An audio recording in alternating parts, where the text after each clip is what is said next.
Already. All right. Well, thanks everyone for coming to join us tonight. Had a week off last week. And tonight's a little bit different. We're not going to focus so much on plant ID.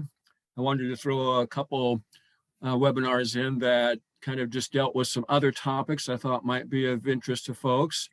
So tonight is, we're going to take a look at plant diversity and sort of a little bit of the evolution of plants. And as I got thinking about it, that's a big topic. There's about 500 million years of evolution, of course. Just trying to summarize that is a challenge. And so I decided it was just going to be too much to try and talk about the history of plants in Iowa. Certainly that would be another good topic, I think, maybe combining that with a broader view of just vegetation in Iowa and what's happened especially over the last couple million years with the Pleistocene glaciation. But of course, going back to sort of our earliest records of plant would probably be, of course, the Carboniferous period about 300 million years ago. That could be another topic at some point in time, I guess. Today, we're just going to kind of focus on just the diversity and evolution in plants. And a lot of it's going to be, I think, aimed at, again, trying to just develop a greater appreciation for plants. I'm sure many of you have a good appreciation of plants. That's why you're here. So I'm, kind of talking to the choir, I suppose. But there's probably a few of you out there that are kind of just beginning maybe into plants, and so this will be maybe more helpful for you. So again, I got a lot of sources there for images that I use. That's the main ones there. And let's get started looking at how, first of all, just kind of backing up and thinking about how life has been organized over time. Kingdoms has, of course, been the way to put organisms into some category. And you can see, of course, way back in the 1700s, things were pretty easy, I guess, if you were a student trying to learn the kingdoms, because there were just two of them. And actually, if we go even before that, back to Linnaeus's time, there were still just two kingdoms of living things, but in his System Naturae, he actually had another kingdom for minerals. So his vision was to look at nature in total and have three kingdoms. Well, of course, that didn't really last long when it comes to living things. So that was discarded in favor of the Plantae and Animalia. And notice that, it kind of stayed that way for quite a while. Finally, when we got into late 1800s, I think probably because, of the advent of microscopes, being able to actually see tiny things, we finally discovered, hey, there's a lot more living things out there than we realized. And the kingdom Protista had to be invented. At that time, though, you can still see that fungi and plants were together. Fungi and plants were considered to be similar enough, I guess, to be in the same kingdom. Obviously, that's not the way they are now. 1950s, they were split out. And then again, we just see more advancement in terms of understanding all those really tiny things out there, especially the bacteria. Now, of course, we're dealing with a six kingdom system. There are some people who are advocating for a seven kingdom one, but I think it's still pretty solid at six kingdoms. The biggest change was the addition of the archaebacteria, which are a group of, well, we can't really call them bacteria because they're not technically, but prokaryotes that are very, very different from the true bacteria. And those two, together with the eukaryotes, again, make up those three domains, which is a level of classification that's above kingdom. I just threw some pictures in of some examples of some of the things that are in the six kingdoms. So there on the far left, the Streptomyces. That's, of course, a type of filamentous bacteria. It's really common in the soil. And it's one of the things that helps to make soil smell like it smells, which I think is really good smell at least if you're dealing with a healthy soil. The example of the archaeobacteria, there is Methanobrevibacter smithii. That's kind of interesting because that archaeobacteria is one of the most important archaeas that are living in our gut.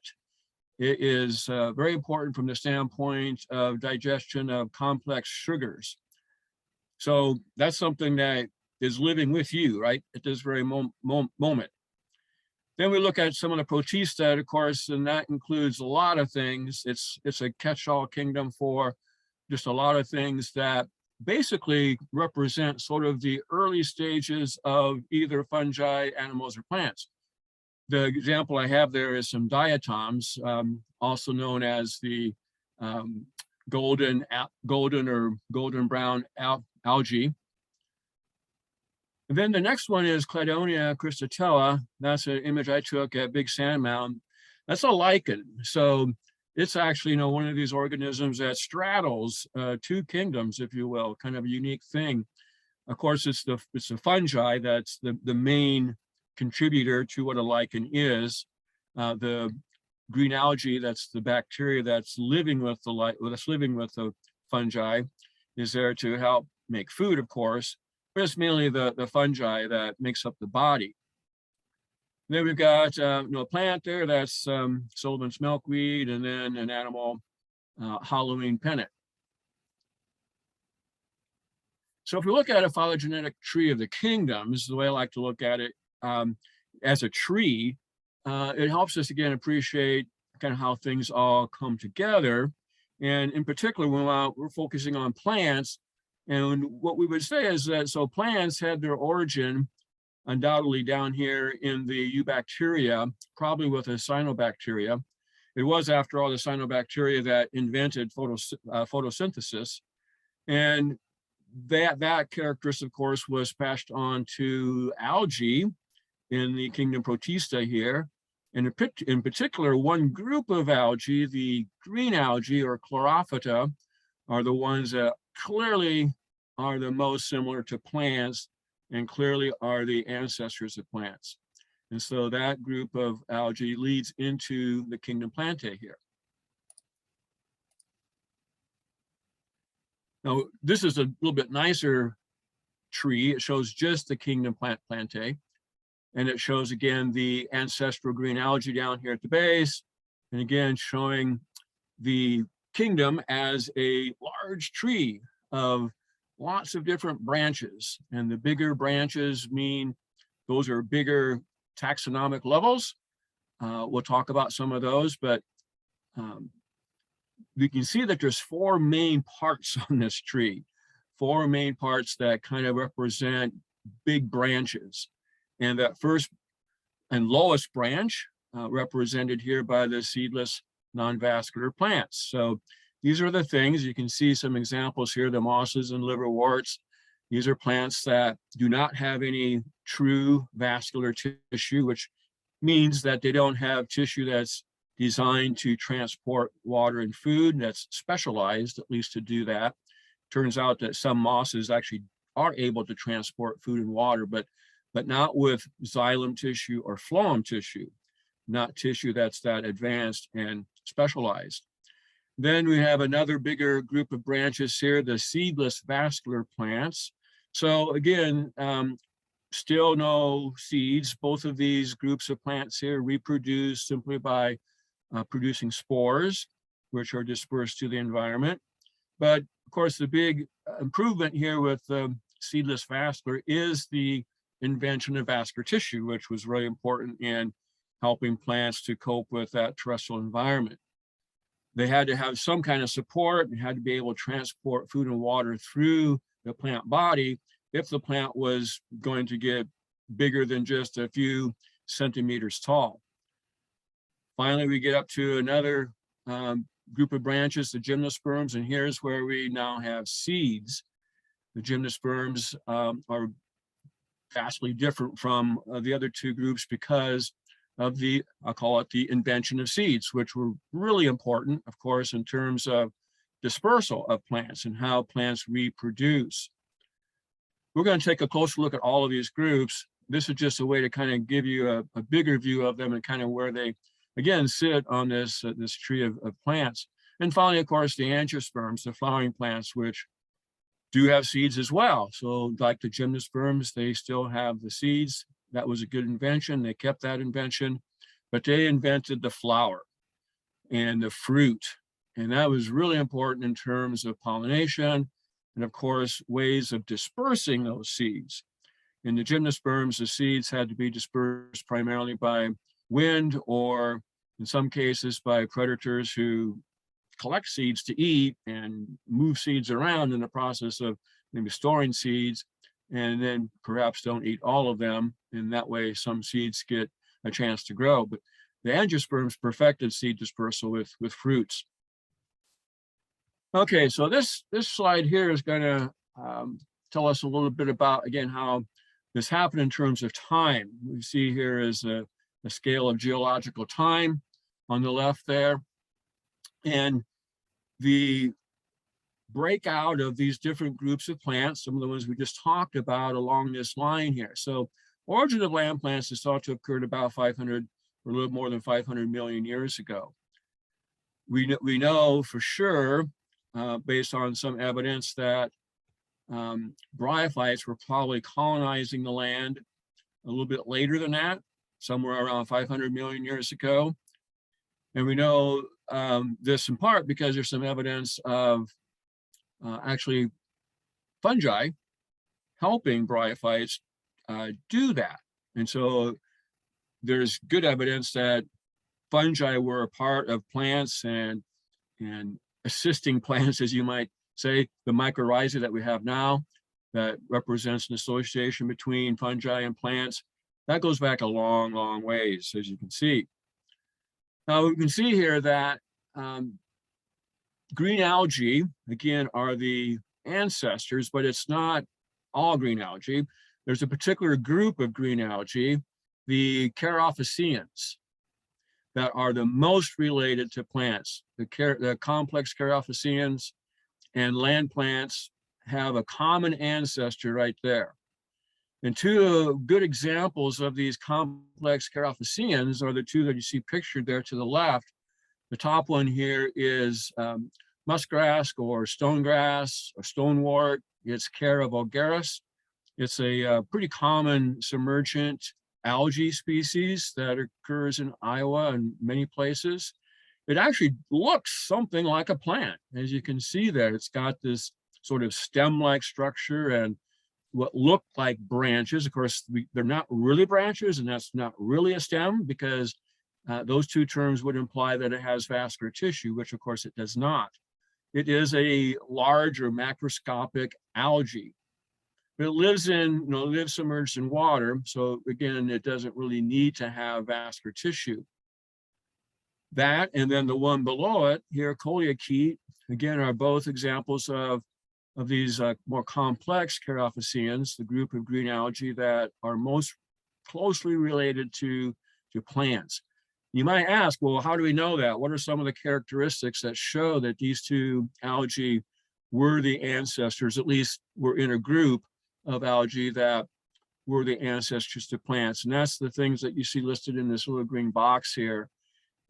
They show similarity in the kinds of chloroplasts, which is, of course, the organelle in the cells where photosynthesis occurs.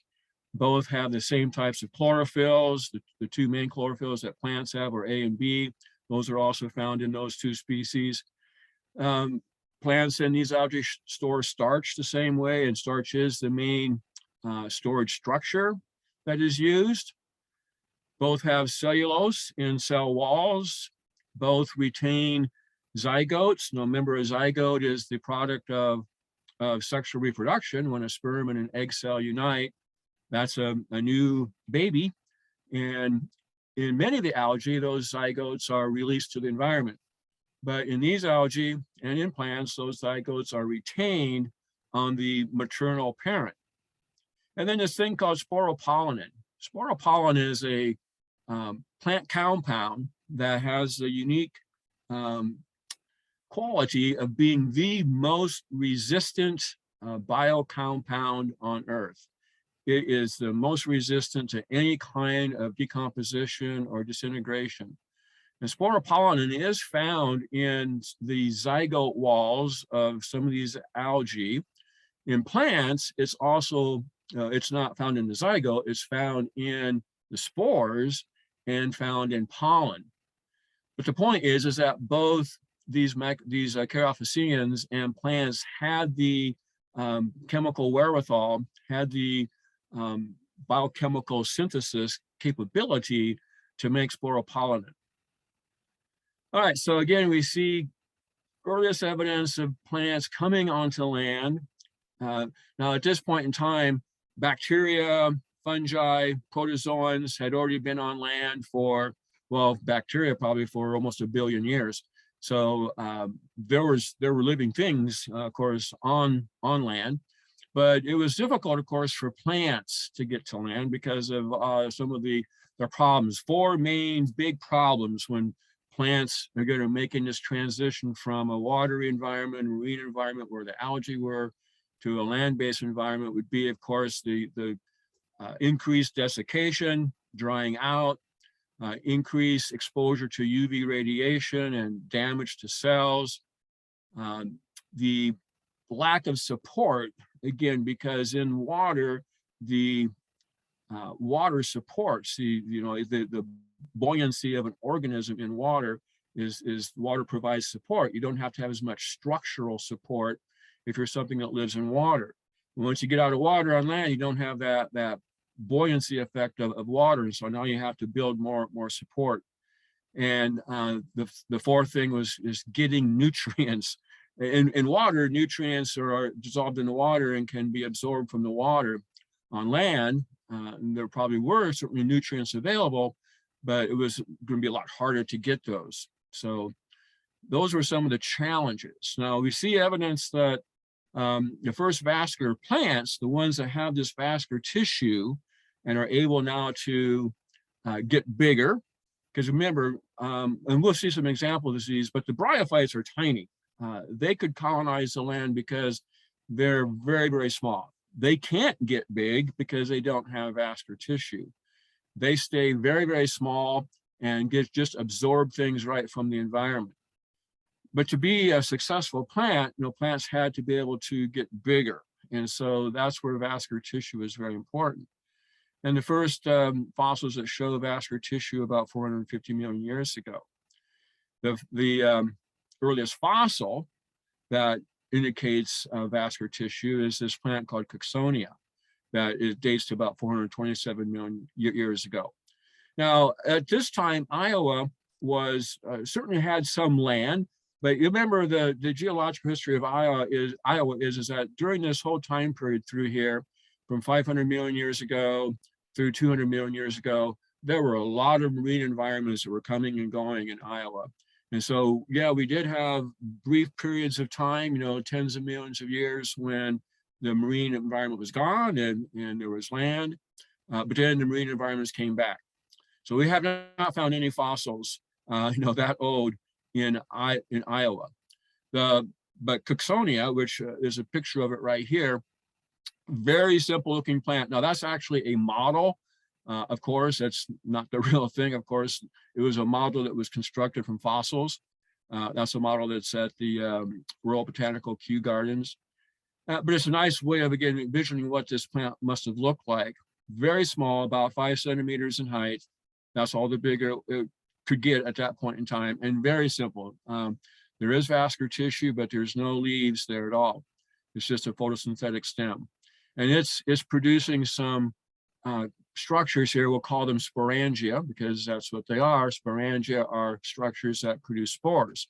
Again, that was how this plant was able to reproduce. Cooksonia is found in North America. There's been some fossils found in New York and Ontario, in Northern Europe. So it's been found throughout the Northern Hemisphere. Now, I want to talk a little bit about scientific names because one thing about scientific names that's different from common names is that scientific names are an attempt to reflect phylogenetic relationships. In other words, reflect what's happened in evolution. So again, going back to this picture right here again, real quick, we see names of plants on those different branches.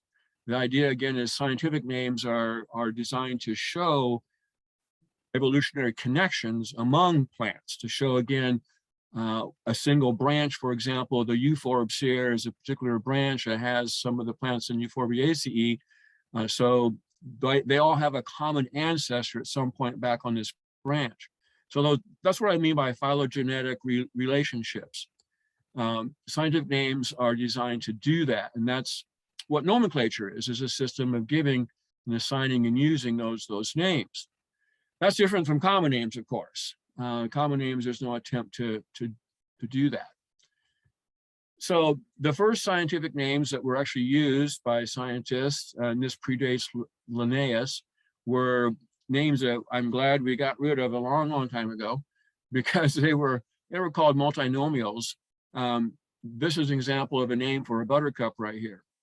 Remember, think if you had to remember that entire name. And the reason that we were multinomials back then is that the botanists and the biologists that were naming things thought that the best thing to do with a name, or at least one of the functions of a name, not only identify it, but also describe it. Describe and identify it at the same time. And that's what they're trying to do here. Because basically all of these multiple species epithets basically here are adjectives that describe various features, as you can see here, of that buttercup. Well, luckily that did not last very long, and Linnaeus's binomial system took root and took hold and has been with us ever since. So a scientific name is composed of a genus name and then a specific epithet, which of course is the identifier for which particular species it is in that genus. Now, many of you have probably seen something that comes after a scientific name, and usually it looks like it's the name of a person, and that's what it is. That's what's called the authority. The authority is to present the full and complete scientific name. The authority should be presented. Now, I don't do that when I present scientific names and reports and such, because that's just a whole lot of extra work. And you can always look that stuff up.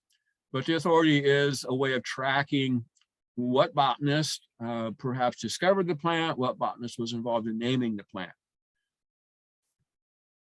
So again, floristic studies again, should always identify what nomenclature is used. So when you do a floristic study, you make a plant list, for example, and you're using scientific names, you should be, in a sense, saying to whomever might be reading this, what was your guide for nomenclature? What did you use as your basis for the nomenclature, the scientific names that you've used? And normally the nomenclature is based on a particular flora. So a flora that's been published, and a flora is a very comprehensive and detailed account of the plant species for a region. Some examples would be just our simple Vascular Plants of Iowa, which is really not a flora, it's just a checklist. But Eilers and Rusa, Larry Eilers and Dean Rusa had to come up with some guide to the scientific names that they were using. And so the scientific names that they use provides a basis for nomenclature that those of us who are working in Iowa can use. Again, we can use the scientific names that are presented there. Of course, the problem with the Vascular Plants of Iowa is that it's way out of date. It was published back in 1994, and it badly needs to be revised and updated. So I will often use it because that is Iowa's only list, but update it with more recent floras like the Flora of Missouri or Flora of North America. Those are, of course, much more recent and much more up to date in terms of the correct scientific name. Some people like to use the USDA plants database as perhaps a guide for the nomenclature that they're using, again, the scientific names that they're going to use. Unfortunately, it's my opinion that we're kind of an unfortunate situation when we're, I guess, trying to use maybe two different nomenclature guides. The Flora of North America, of course, is an attempt to provide a consistent and authoritative accounting for all of the plants in North America, north of Mexico. It's going to be, when it's finished, 30 volumes for the vascular plants. It's being done, of course, by all the best experts, the systematists who have been working on a particular group of plants, a particular genus, a particular family for probably most of their life. Those are the people who are writing the descriptions, writing the keys, and deciding what species we have in North America. USDA Plants is more of a database. It's really not a flora at all because they don't have descriptions of species. They don't have keys or anything like that. It's a database that gives you information certainly about plants. And they cover mosses, hornworts, and lichens, and vascular plants. But again, to what extent the experts are involved in deciding, what is presented there, I'm not sure. So if we could get some agreement on, at least one source for nomenclature, to me, it would make the most sense to use Flora of North America. Well, when you start talking about nomenclature, you also come up with this problem of synonyms, which is something you can't get around at all when you're working with plants. And again, basically because of what nomenclature is trying to do, is trying to represent the evolution of plants and the phylogenetic connections among plants. And so what a synonym is, of course, is an alternative name for a plant that once was used for a plant, but is no longer currently accepted or valid. And there's lots of reasons for that to happen. I've given you 3 of them there. An example is Solidago rigida, stiff goldenrod or rigid goldenrod, one of our common goldenrod prairie species. If you look at Flora of North America lists 2 synonyms. Unbelievably, it was considered to be an aster at one time, I guess. Must have been a long time ago. More recently, Oligoneuron rigidum is another interpretation of what the scientific name should be. Note that that's listed as a synonym here in Flora of North America. In USDA plant database, that's the name that they give for it as being the correct name. So here's where, again, Flora of North America and USDA do not agree. And there's more than one place, of course, where they don't agree. There's many places where they don't agree. And that's what's confusing. Now, there are many places where they do agree, of course, but it's the places where they don't agree that cause a problem. So some of the reasons, of course, for making this name change, probably the most important one and most common one would be the first one you see listed there, which is basically saying that because we have all of these scientists doing systematic work on plants and trying to understand the correct phylogeny, and now looking at genetic markers and DNA, which, in theory should be a better representation of what's happened in evolution, because it is, after all, genes and alleles that are getting passed from from a parent to an offspring and from generation to generation. It makes sense that the genetic information would probably be better suited to tell us what those relationships are than morphological. Well, when they find evidence that what we currently have is not correct and the classification needs to be changed, then the name needs to be changed. And so research that, again, shows a more accurate, I'm saying probably and assumably that's correct. And that's why those names come into play then. Other ways or reasons would be simply that a species was named multiple times. Think about going back when, in the early 1900s or late 1800s, when there were a lot of botanists out there trying to figure out what we have out here on the landscapes, and we're collecting plants and naming plants. It wouldn't be unusual for a couple of botanists to, and especially in a time when communication was a lot harder, to independently and unknowingly describe the same plant but give it different names.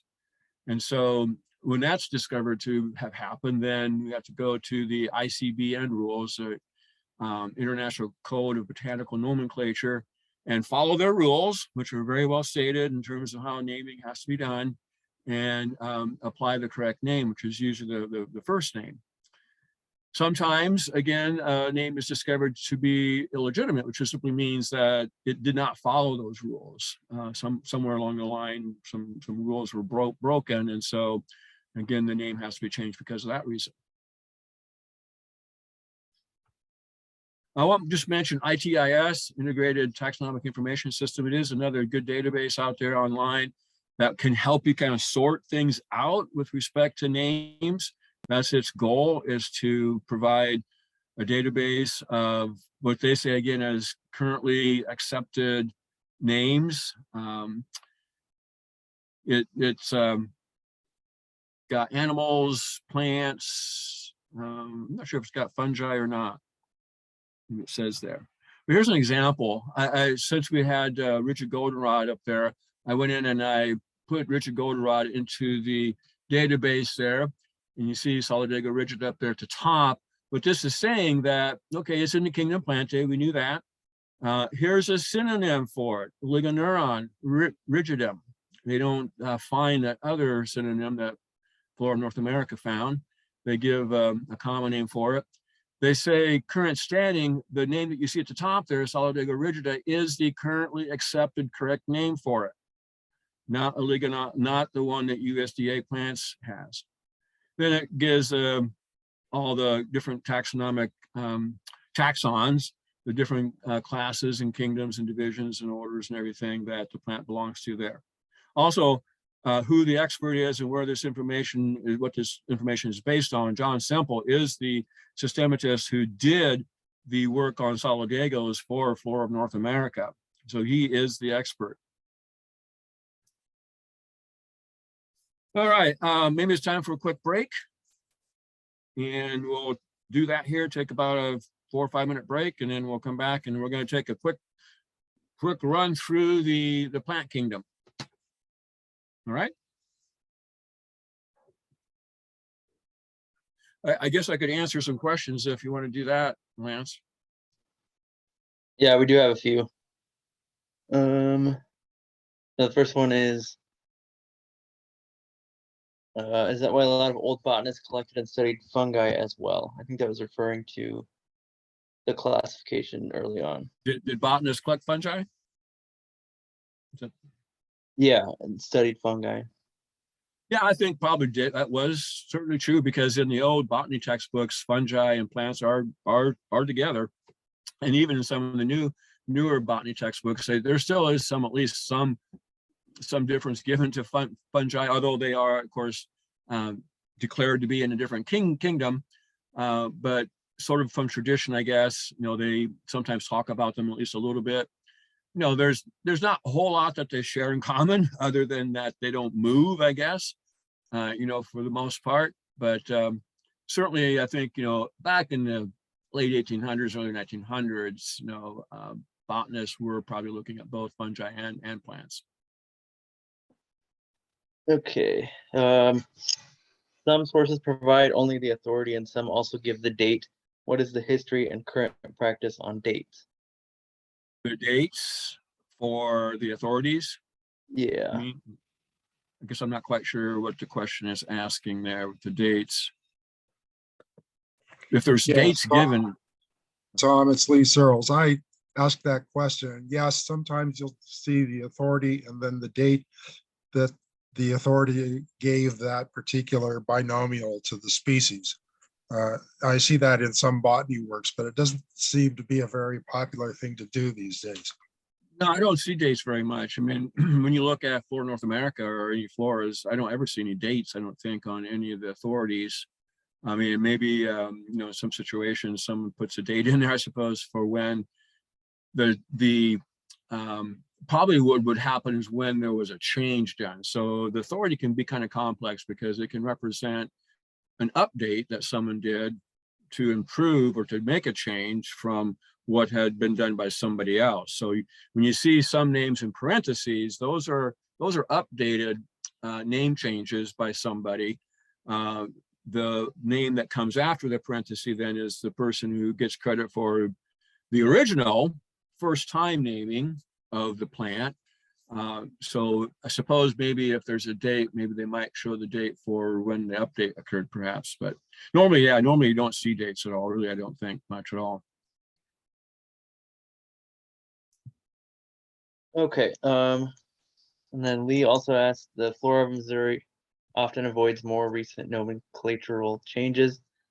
Why is that? is it problematic, say, in comparison with the FNA? Well, you have to look at when those were being done by George. You know, that was about a 20-year project at least, I think, to do all 3 volumes of Flora of North America. So while he was doing the first volume of monocots, you know, that was way back in the early 1990s or earlier. And, you know, some of the stuff from FNA wasn't done yet.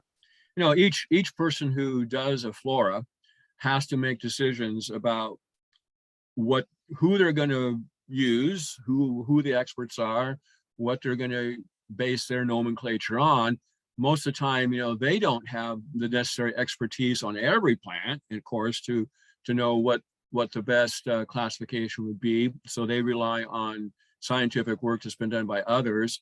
And there's always going to be a change, because that's one problem with, you know, anything that gets published into a hard copy volume and it's not online, it can't be updated, is that it gets out of date. Even Flora of North America is out of date, because there's a lot of work on many of the fern species and lycopods that completely changes what Flora of North America has, you know. And so what I do is, you know, I use Flora of North America when possible. I use Flora of Missouri when not, because not all of FNA is done. There's a lot of families that aren't done yet, but then I will use and reference more recent scientific work to show that, okay, well, this information in FNA or this information in Flora of Missouri has now been updated by new work that shows a better relationship. And now here, these are the new names for the plant species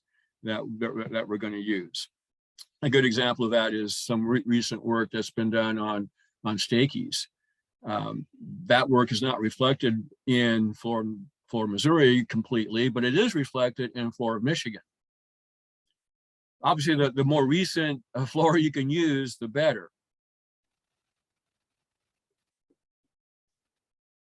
All right, we probably better get started again. We can answer some more questions at the end. There's a lot to cover yet in 20 minutes here. And so what this slide is showing again is this tree of the diversity of plants. And what I put in the 12 divisions. So what a division is the first level of organization within kingdoms, within the kingdom Plantae, at least the major one. Now, there are some other ones that come between kingdom and division, but this is the one that we use to really sort the plants into the first main categories or types of plants. And you can see I've given the actual names there. We're going to go through all these real quick, so I'll give you some common names as we go. But I've also given you the number of species as of the most recent paper that I could find, which I think was a 2000 and something paper. Anyway, you can see there's quite a bit of difference, of course, in numbers of species from one division to another. And of course, the flowering plants, which is Magnolia often up here, the angiosperms, of course, is by far the most diverse. That does indicate, you know, sort of more evolutionary success. However, I want to say one real quick thing. We often kind of get into the trap of saying that the mosses and the hornworts and the liverworts, that's these 3 divisions down here, they're certainly more primitive. It's certainly correct to say they're more primitive because they don't have the same types of adaptations, advanced characteristics that we see, of course, in the flowering plants, for example, all the way to the top. And you can see that again in that diagram I showed you, showing the evolution of plants. And of course, that the idea that these 3 groups of plants were some of the very first types of land plants to evolve. So it's okay to say they're somewhat more primitive, but what you should not say is that they're necessarily less evolutionarily successful. We shouldn't be using a measure of primitive versus advanced characteristics to try to pin down sort of what their evolutionary success is. As you can see, some of these divisions here, there's over 12,000 species of mosses, over 9,000 species of liverworts. That's way more than any of the plants in this group and the plants in this group, which again have more evolutionary advanced characteristics. So they have had great evolutionary success. Their their strategy for dealing with the environment and the type of environment that they're living in and the way they're constructed to do that is something that's at least very successful for at least two of these groups. Okay, let's take a quick look at these. So again, the liverworts are these really flat, ribbon-like plant growth forms that you see in this picture here. All of these plants, again, are producing spores, again, to reproduce. I looked at the most recent paper I could find, 1982, and as far as Iowa bryophytes, we've got a total of 342 plant species in these three groups, which is, again, termed the bryophytes as a group. 277 mosses, the mosses over here, shown by their growth form, kind of a stem-like structure with some leaf-like structures. These, by the way, should not be called leaves or called stems because they're not true leaves or true stems. The leaves are usually called phyllids. The stem is called a caulilalia. And the reason is because, again, they don't have vascular tissue. In order to be a true leaf, a true stem, and true roots, you got to have true vascular tissue. So again, there's 277 mosses in Iowa. There's just 3 hornworts. And the hornworts are characterized by these flat, phallus-like growth form that's kind of just a circular structure.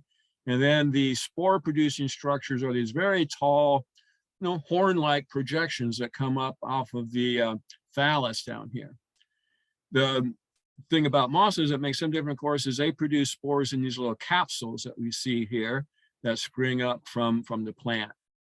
And then the liverworts, they're kind of different because of the spore-producing structures here are underneath these little umbrella-like structures. These are on the female plants, and that's where the spores are made. All right, so those are those 3. Now we get to some of the vascular plants. Here's the whisk ferns, Silotophyta. There's only just a few species, as you remember from the previous slide. There is one species that grows across the southern part of the United States from Arizona over to South Carolina. But they are, I would say they are kind of like the most representative of what maybe those first land plants look like, because they're just a stem that branches dichotomously. That means branches into 2, and then into 2 again, into 2 again.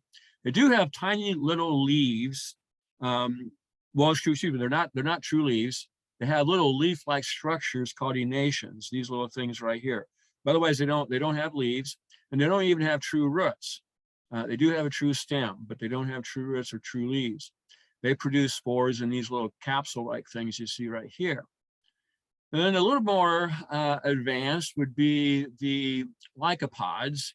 We have a plant called ground cedar here. That's a special concern species in Iowa. And then a spike moss over here. Another special concern species in Iowa. And these are kind of distinguished by the fact that they do have true leaves. They have little tiny leaves. We can see some in this diagram here close up, and we can see some leaves right here as well. They're called microphylls because they're really tiny and they only have one vein, just a single mid-vein. And they produce spores in little structures that are associated with some of these leaves.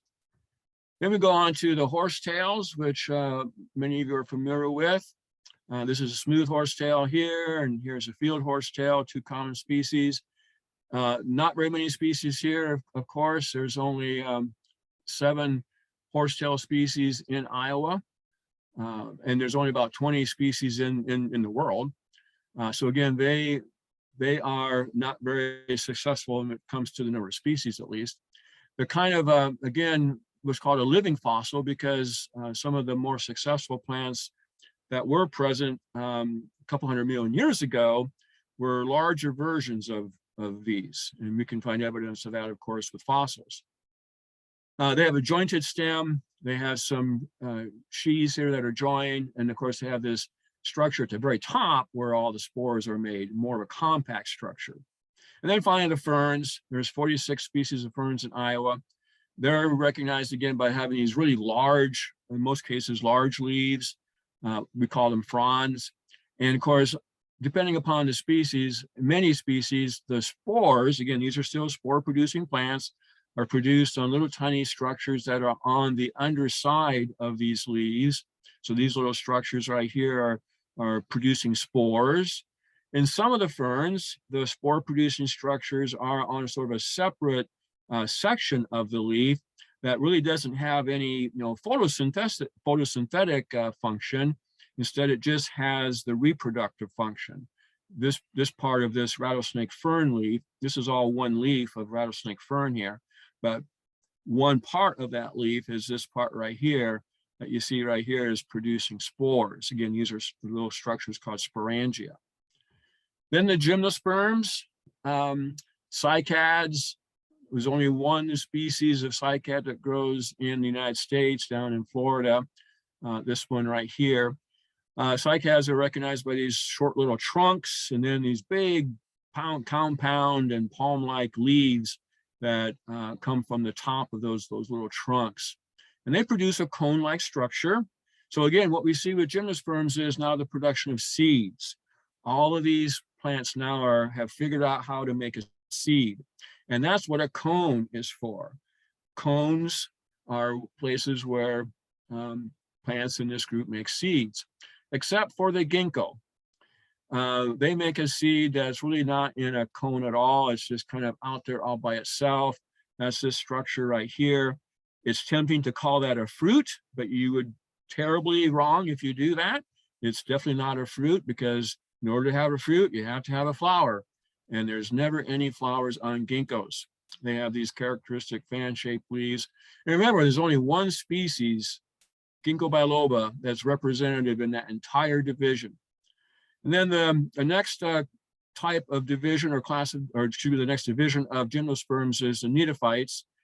They're kind of an oddball group. The only one that we have in the United States is Mormon tea, which grows out in the Great Basin and desert areas.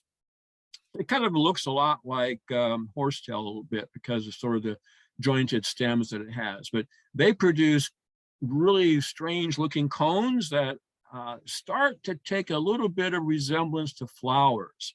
This is where flowering plants came from. The flowering plants came from this division.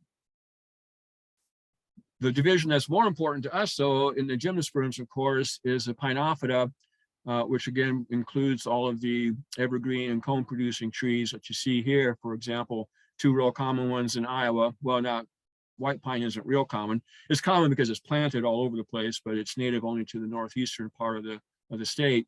But again, these are the cone producing trees again that produce seeds and cones. White pine is represented by having 5 needles in a group and these long, slender, fairly thick cones. Eastern red cedar, which isn't a true cedar at all, and that's why that hyphen is in there, produces male cones and then female cones. That's what we see right here. And again, people will call those berries, call them those blue berries that we see on the eastern red cedar, but they're not berries. It would be nice if you didn't call them that, because that's not what they are. They are tiny, fleshy cones. And then, of course, all the flowering plants. That's where all the diversity is. So these last few slides, what I'm going to do, and I'm going to have to hurry through them, it looks like, is just going to try and give you a sense of the great diversity of plants and some of the neat plants that are present in the plant kingdom. And I start here by showing the two extremes. The smallest plants, Wolffia. Here's common duckweed Lemna, and here's a greater duckweed Spirodella. And you can see Wolffia, these down here are way even smaller than they are. And a typical individual watermeal plant will be at the most 1.6 millimeters long. Some of them are less than 1 millimeter and have a biomass of only about 0.15 milligrams. That's milligrams. That's about the amount of weight that's in a couple of grains of salt. And then we go to the extreme, of course, the giant sequoia over here, which is the largest individual living organism of anything in terms of its mass. We look at the height here, almost 84 meters, and the biomass estimated at over 6,000 tons. And the range in size between these two plants is just outstanding. The Wolffia is 55,000, almost 56,000 times smaller in terms of its length, and is 5.6 trillion times smaller in terms of its biomass than this giant sequoia here. So way more diversity and range in size than any animals or anything else as far as that's concerned. You know, there's some really neat plants out there, and you can't help but talk about the largest flowering plant here, Rafflesia.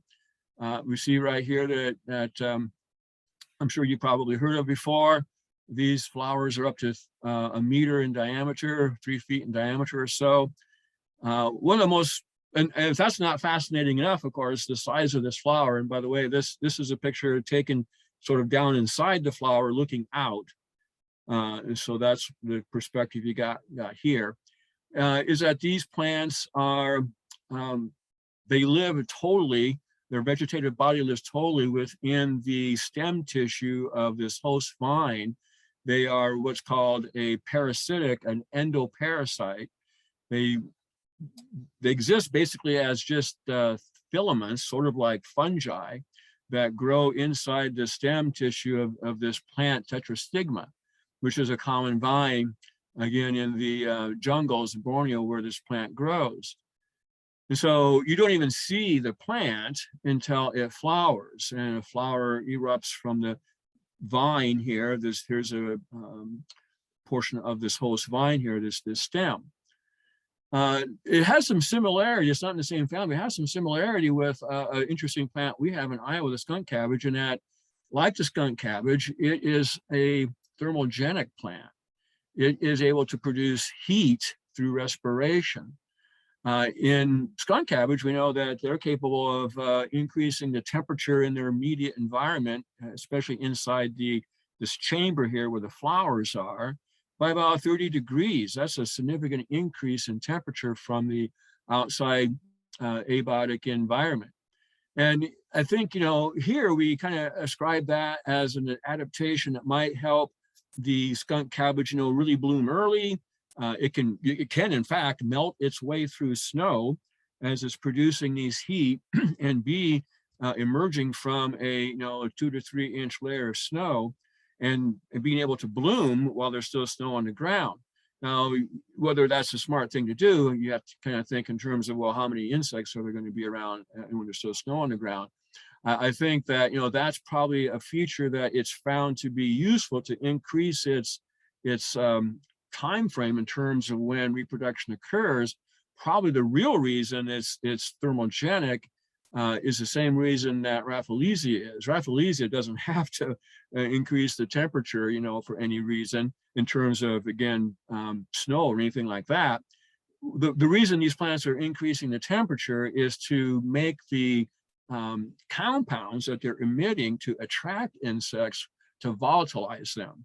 And both of these use chemicals that smell like carrion, or the smell of rotting flesh, in order to attract a suite of flies, basically, or carrion flies or other species of insects that would like to lay their eggs in rotting flesh.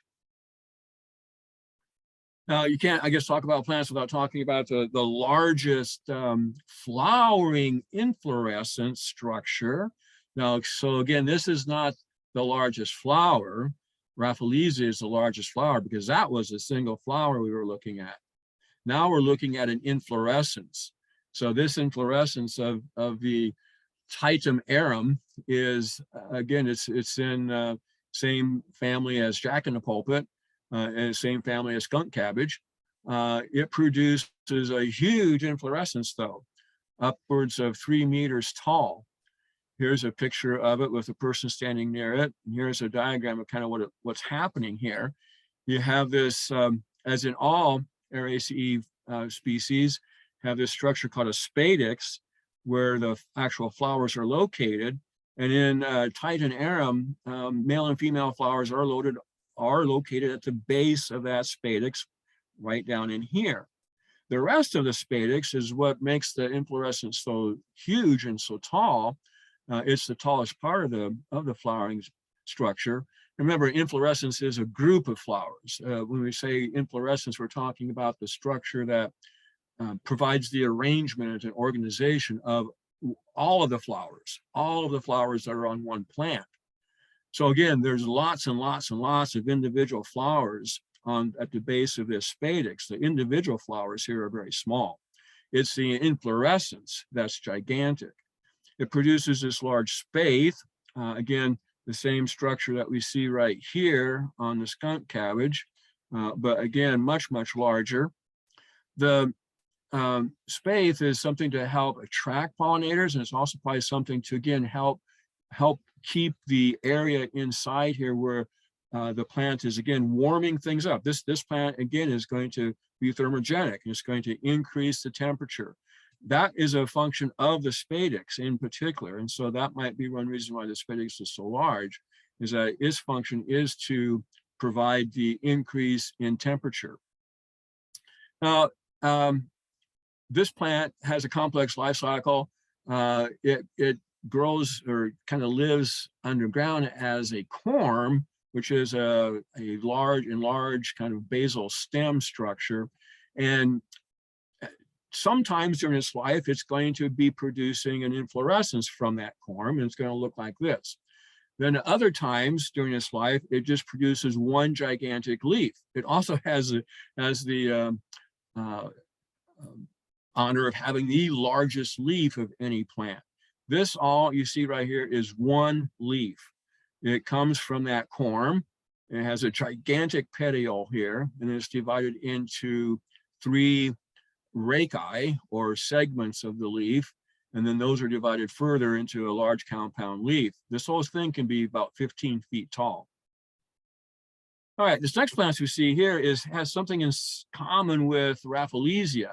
It's a plant that grows in the Southwest.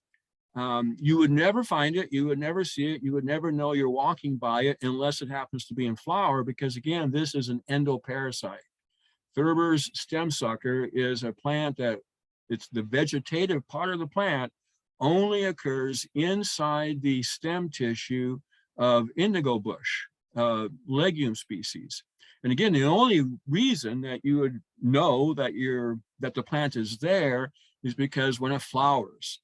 It doesn't make much sense to produce a flower inside of another stem, of course. So when it flowers, it produces growth that erupts through the epidermis and thin bark of this woody plant and produces these small flowers.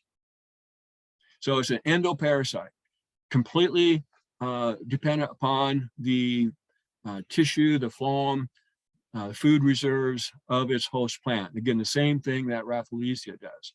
They used to be in the same family, but they're not in the same family anymore. This one is in a different family now. We're talking about, again, weird ways of getting nutrition. Endoparasites are utilizing the inner parts of other plants inside their stems, probably their vascular tissue, to feed on. This is a carnivorous plant. And of course, you know many carnivorous plants, probably like sundew and Venus flytrap, which are pretty cool plants in their own. This is a plant that grows in some really stressful environments down in South America, down in Brazil. This is a picture of it growing basically just in sand. And you know, sand is not a place where there's going to be much in the way of nutrients. There's probably not going to be much in the way of even other things to eat. So especially even in the above ground environment. And so this plant was described not too long ago, actually.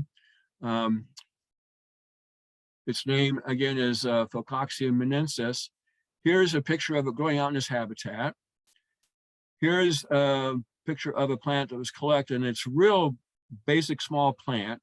What we see here are some things that are labeled. The root is A right here. The stem is just this bit right here, B. That's the stem, and that's it. The leaves are all right down in through here. These are D represents leaves. E represents a branch coming off of a growth right here. So these are the leaves right here. And then all of this stuff above ground is the inflorescence. So branching inflorescence, and you see flowers up here. And I think G is actually a fruit. And that's what we can kind of see here. The branching above part the part that's above ground and branching and producing flowers. The leaves, you can barely see right here. They're right down here at the base of the plant. They are actually below the surface of the sand. You can kind of see some green tissue right through here. These leaves are sitting down in the sand. They're green, they're right below the sand. They're getting a little bit of light through the sand. The sand is not compact enough to stop all light. There's some light transmitted down to these leaves, and these are some leaves in here too as well. The other thing that's cool about these leaves though is that the leaves are very sticky. And it was discovered what the reason these leaves are down in the sand is that this is a SEM, or scanning electron micrograph of the leaves. That red arrow is pointing to nematodes. This plant is catching nematodes on its sticky leaves and consuming them. This is actually a sand grain right here that's stuck to the leaf. So it's a carnivorous plant, but no, it's not going to try and catch something fly or something flying above ground, because there probably aren't any in this type of environment, but there can be nematodes down in the soil or sand. And then there's pitcher plants, of course. And pitcher plants are great examples of carnivorous plants. And I had to put these in. Here's a couple of the largest pitchers that are known. Nepenthes attenboroughi, of course, named for David Attenborough, the famous naturalist. It's one of the largest ones. It can be about 30 centimeters in height and about 2 liters in size. But the biggest one is Nepenthes raha right here. And it can get up to about 40 centimeters in length and hold about a gallon of water. That's how big it is. And this one, of course, up here, like many pitcher plants, it basically catches stuff that just falls in there. Organic matter that gets in here. It will attract insects. They get caught in the soupy mixture that's usually filling up the pitcher, usually about 2/3 full, with water and just other stuff that's breaking down. There's a whole community of organisms that lives in these pitcher plants.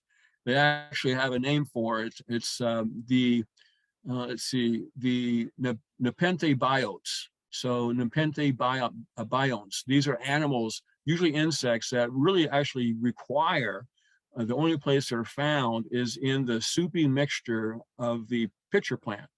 And in some cases, they're helping maybe break things down, but in other cases, the plant's also probably getting nutrients from them as well. This one's big enough that it was surmised that maybe it could catch small mammals. And it actually has been found that small mammals have been caught in these pitchers, small shrews. The biggest one here, though, raha, is interesting because you can see what's happening here. It has developed a mutualistic relationship with small mammals in the forest where it lives. And both of these pitcher plants live in Borneo and live in really rocky, low fertility kinds of soil. So again, being carnivorous is important because nutrients are thin. But what's doing is it's providing nectar on this lid of the pitcher up here that both see, it's a rat species called the masked rat, something like that, I believe. And then there's also a shrew species, I believe. But 2 small mammals come to these pitchers and eat the nectar, consume the nectar. Quite a bit of nectar actually being produced by the lid of the pitcher here. And they come in, they straddle the pitcher plant. And what they do is they urinate and poop into the pitcher.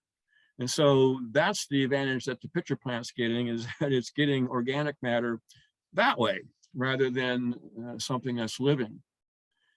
Through this, and because there have been some pitcher plants that have been discovered to reflect UV radiation as a way of attracting ants in particular to the pitchers. You can see that this pitcher here under normal light looks just typically green, but when put into a dark room and then with UV light, the UV light is absorbed and is re-radiated as this blue light here around the rim.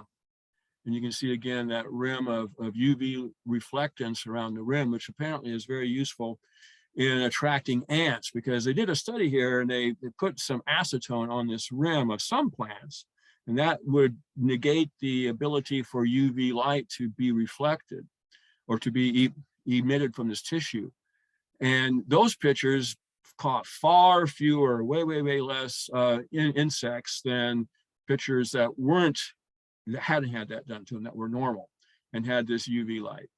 Well, being able to, of course, use UV light's not unusual because a lot of plants use UV light to attract bees. Bees can see UV light, and here's a good example again, how this probably cinquefoil looks like here. This is how it looks to us under visible light. This is how it looks to a bee under UV light. And so plants have been using UV light to attract insects for a long time.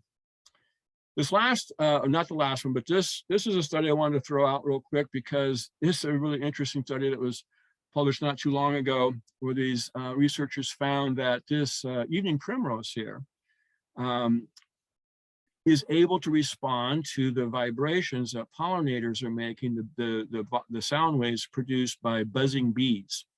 And what they did here, this research shows that the sugar concentration, the amount of sugar concentration in nectar goes up greatly under these two scenarios here compared to these two here. Well, this one is when it's completely silent, there's no noise going on.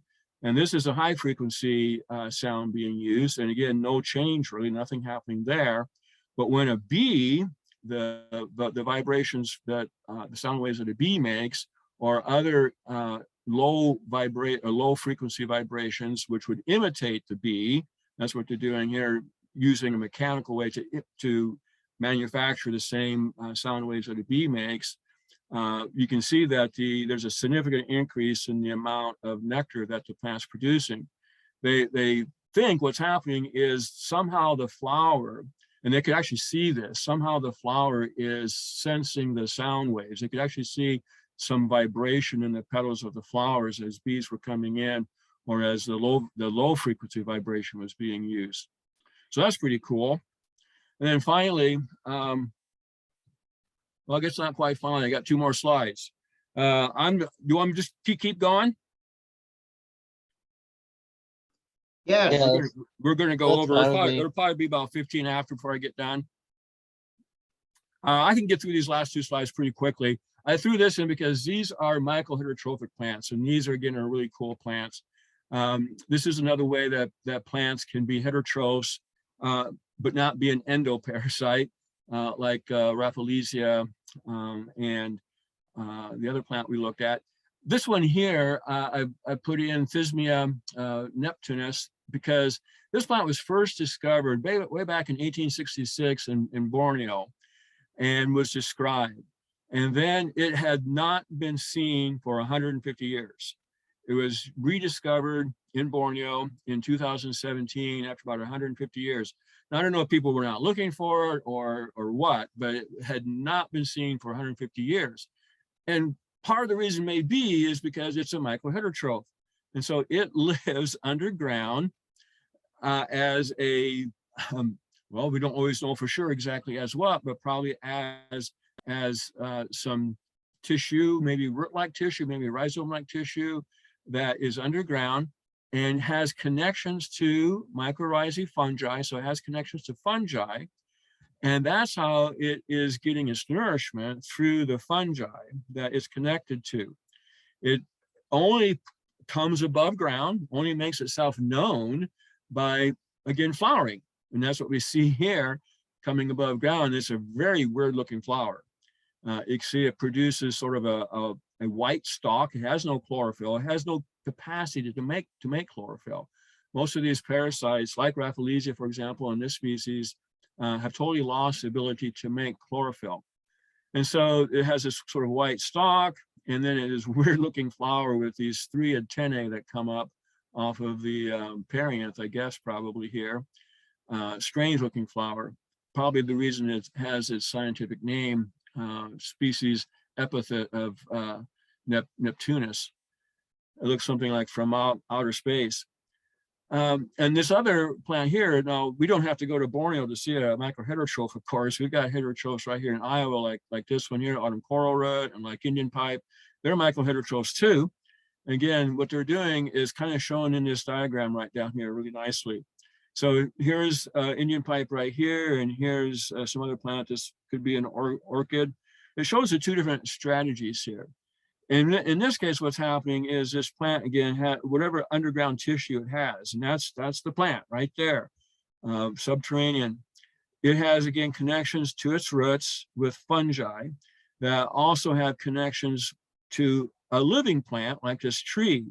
And so while this is a mycorrhizal fungus here, because it does have connections to this living plant right here, and there's some type of relationship, maybe mutualistic relationship between the tree and this fungus, in that again, the fungus can provide water and nutrients, particularly phosphorus. The tree can provide carbohydrate to the fungus. That's, again, what mycorrhizae, are thought to do most of the time, at least. We have another player in this with this heterotrophic plant, microheterotrophic plant here. It's connected to both of them in a sense through the mycorrhizae. And so we call this an epiparasite because it's sort of a two-level epicite here. It could be taking nutrients from the fungi, but it's maybe taking some of those nutrients ultimately, of course, from the plant, because that's where the fungi get the nutrients, at least the sugars.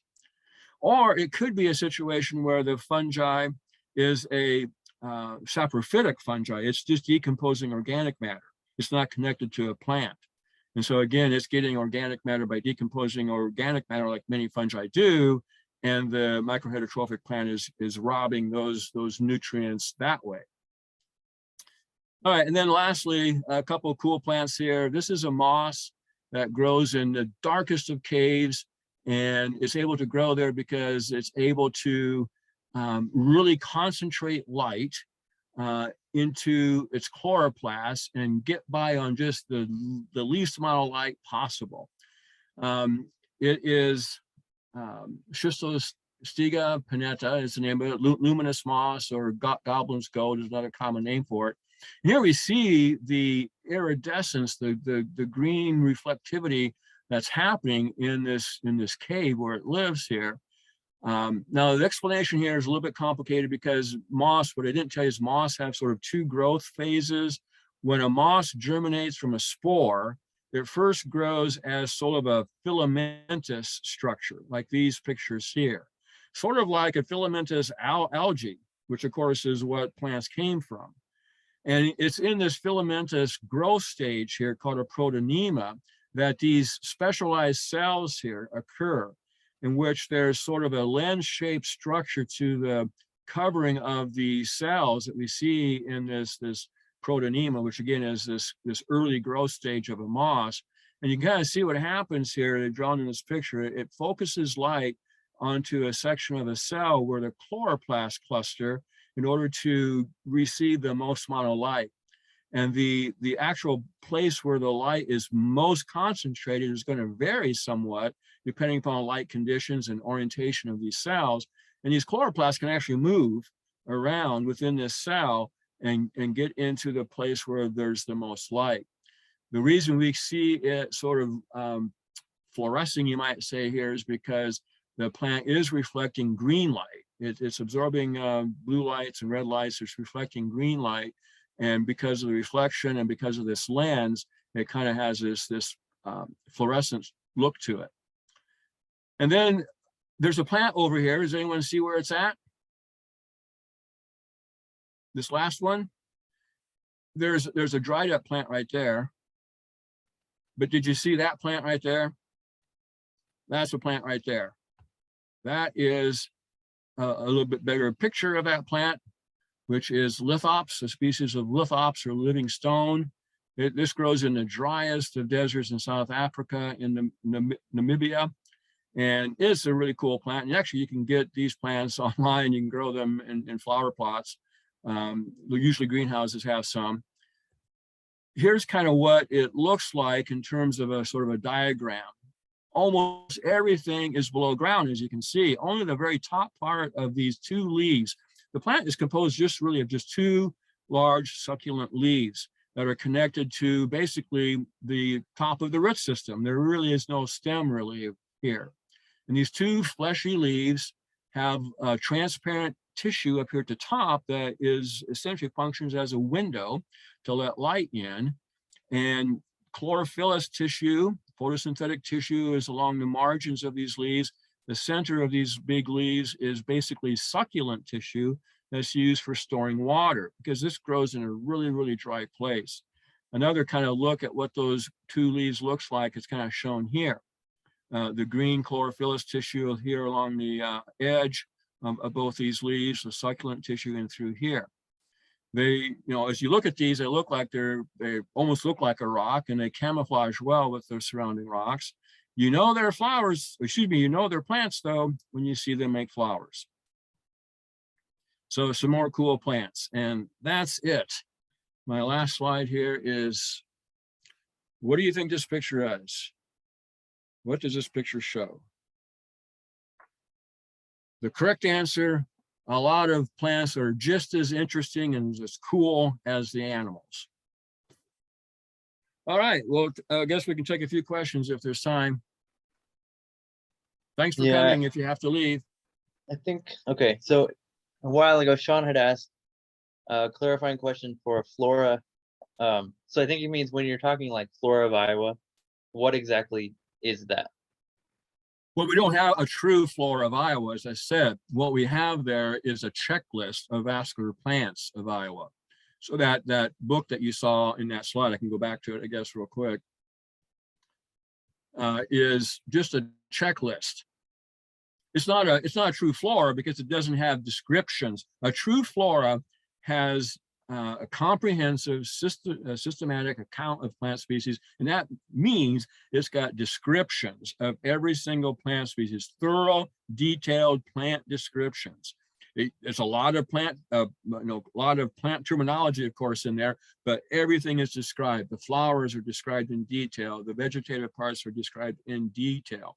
Usually some information about the seeds and the fruits, what kinds of seeds and fruits, often some information about the number of chromosomes, things like that. That's what a flora is. And they usually, and the flora also has keys to key out plants, to identify plants.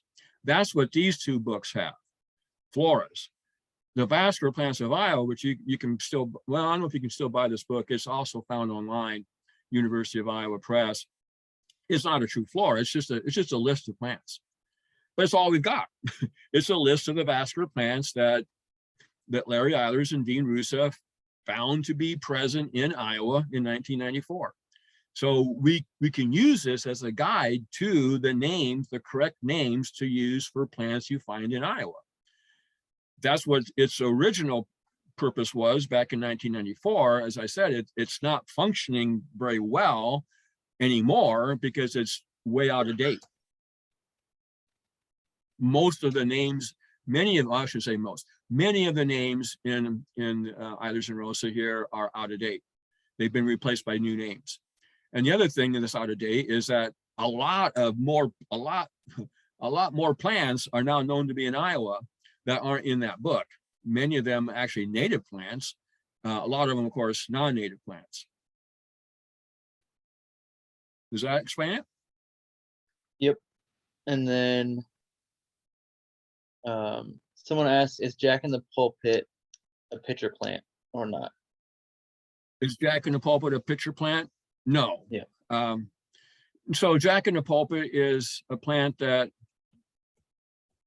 is similar to skunk cabbage. It has a spathe and spadix. What you're thinking of, maybe a pitcher, is that spathe is a modified leaf that surrounds this column structure. I don't have a picture of Jack in the Pulpit handy here, of course. Well, it would be similar to this plant.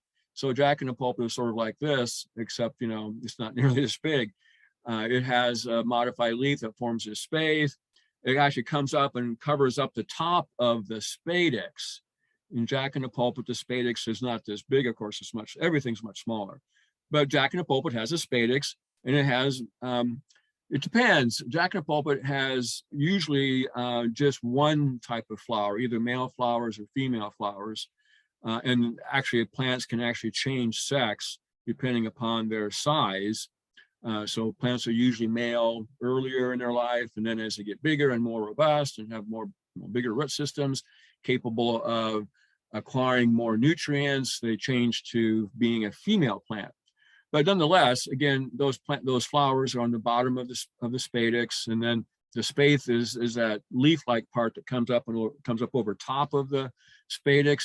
It's called jack in the pulpit because it looks like the leafy part kind of forms a pulpit, and the spadix part, the column structure where the flowers are, is like a person that's standing in this pulpit speaking. But no, this part is not a pitcher. Doesn't function like that at all. We don't have any pitcher plants in Iowa. You'd have to go to the bogs up in Wisconsin, Minnesota to see a pitcher plant. The only carnivorous plant we have in Iowa is sundew.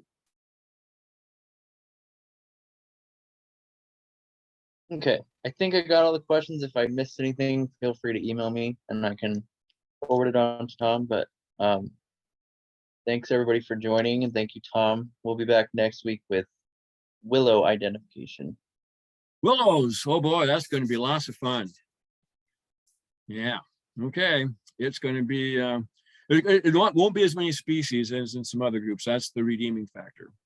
There's not a huge number of species, but willows are challenging. So if you want to know something about willows, come join us.